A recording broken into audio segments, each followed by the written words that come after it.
दूसरा क्वेश्चन है, सत्ता की साझेदारी की कार्य प्रणाली का वर्णन करें।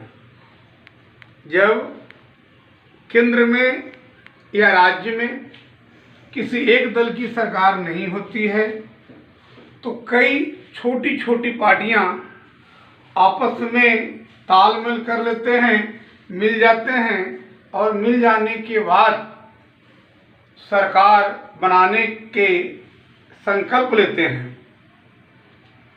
यानी समान बहुमत को जुटाते हैं और समान बहुमत जब जुटा लेते हैं आधे से अधिक, तो उनका सरकार की स्थापना हो जाती है।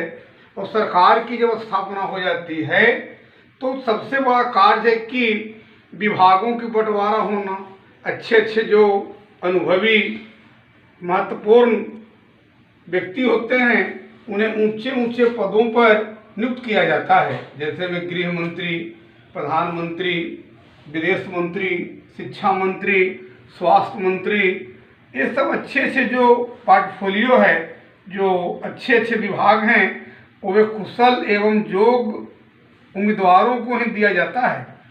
अब सबसे बड़ी बात होती है कि सत्ता में कार्य प्रणाली, कार्य यानी काम करने की ढंग अपना अलग अलग होता है। जो सरकार अच्छे ढंग से कार्य करती है वह लोकतंत्र को मजबूत रखती है।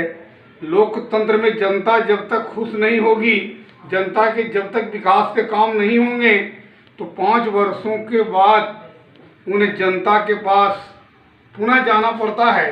और लोकतंत्र में जो अच्छे कार्य करते हैं, यानी जनता के डेवलपमेंट विकास के कार्य करते हैं, उन्हें मतदान अच्छी होती है, अच्छी मतदान का अनुभव जिनके पास रहता है। यानी work is worship. Work is worship क्या है भाई? काम ही पूजा है। लोकतंत्र हो या राजतंत्र हो, उस सभी में वो काम को देखा जाता है कि सरकार क्या काम कर रही है। जो सरकार कार्य करती है अच्छे ढंग से, तो उनका विकास को देख करके अगले चुनाव में उन्हें अच्छी बहुमत मिल जाती है। तो एक तरह देखा जाता है कि सत्ता के जब साझेदारी हो जाती है, कई पार्टियां मिलकर चुनाव लड़ते हैं, फिर सरकार बनाते हैं, तो 5 साल जनता हमारे के यहाँ कोई चुनाव होता 5 वर्षों के बाद। लेकिन कई बार ऐसा देखा गया है कि 2 साल 2.5 साल के अंदर में ही आपस में तालमेल नहीं खाता है। लोग जो हैं स्वार्थी तत्व के हो जाते हैं, लोग आपस में मिल जाते, स्वार्थ के वशीभूत होकर के अपना लोभ को देखते हैं और जनता को दरकिनार कर देते हैं। वैसी स्थिति में देश का विकास अवरुद्ध हो जाता है।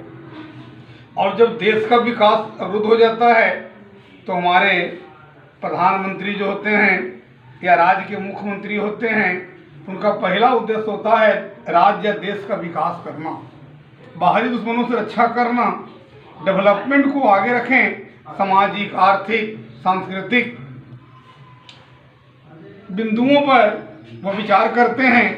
और इसमें अगर सक्षम नहीं होते हैं, उनके पोर्टफोलियो मिनिस्ट्री छीन लेते हैं और ऐसी रस्साकसी में, ऐसी स्थिति में सरकार डवाडोल हो जाती है और सरकार गिर जाती है।